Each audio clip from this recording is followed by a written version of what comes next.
Je naissais, et par la fenêtre passait une fraîche calèche. Le cocher réveillait l'aurore d'un petit coup de fouet sonore. Flottait un archipel nocturne encore sur le jour liquide. Les murs s'éveillaient et le sable qui dort écrasé dans les murs. Un peu de mon âme glissait sur un rail bleu à contre-ciel, un autre peu se mêlant à un bout de papier volant, puis trébuchant sur une pierre à garder sa ferveur prisonnière. Le matin comptait ses oiseaux et jamais il ne se trompait. Le parfum de l'eucalyptus se fillait à l'air étendu.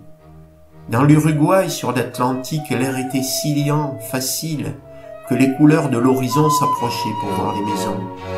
C'était moi qui naissais jusqu'au fond sourd des bois où tardent à venir les pousses, et jusque sous la mer où l'algue se retrousse pour faire croire au vent qu'il peut descendre là.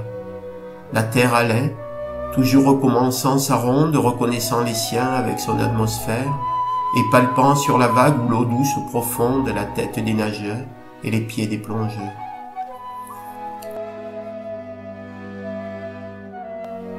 Dire que des gens voyagent avec des tas de bagages. Moi, je n'ai emporté que ma malle de cabine. Et déjà, je trouve que c'est trop, que j'ai trop de choses. Voici ce que ma malle contient. Le manuscrit de Moravagine que je dois terminer à bord et mettre à la poste à Santos pour l'expédier à Grasset.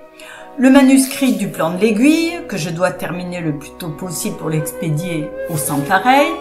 Le manuscrit d'un ballet pour la prochaine saison des ballets suédois et que j'ai à bord entre le Havre et la Palisse d'où je l'ai envoyé à Satie. Le manuscrit du Cœur du Monde que j'enverrai au fur et à mesure à Raymond. Le manuscrit de l'Équatoria.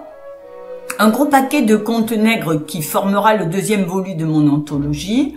Plusieurs dossiers d'affaires. Les 2 gros volumes de dictionnaire d'Armesteter.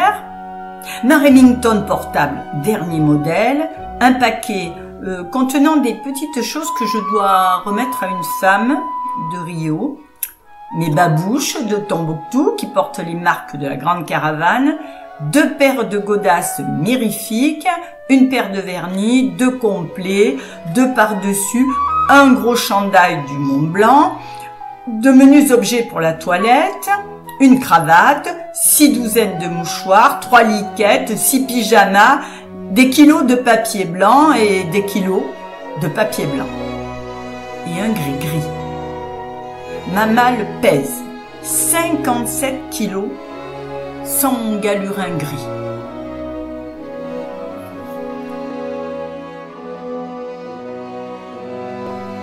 Je cherche une Amérique ardente et plus ombreuse, avec un océan la touchant de plus près, plus vive en son écume et de son corps peureuse. Ces oiseaux chantent bas, vous prennent à partie, vous tirent à l'écart dans un coin de forêt, vous disent leurs secrets, vous laissent interdit. On ose y regarder trop longtemps une rose, et l'on n'est sûr de rien, même pas des rochers, si vif est le penchant à la métamorphose.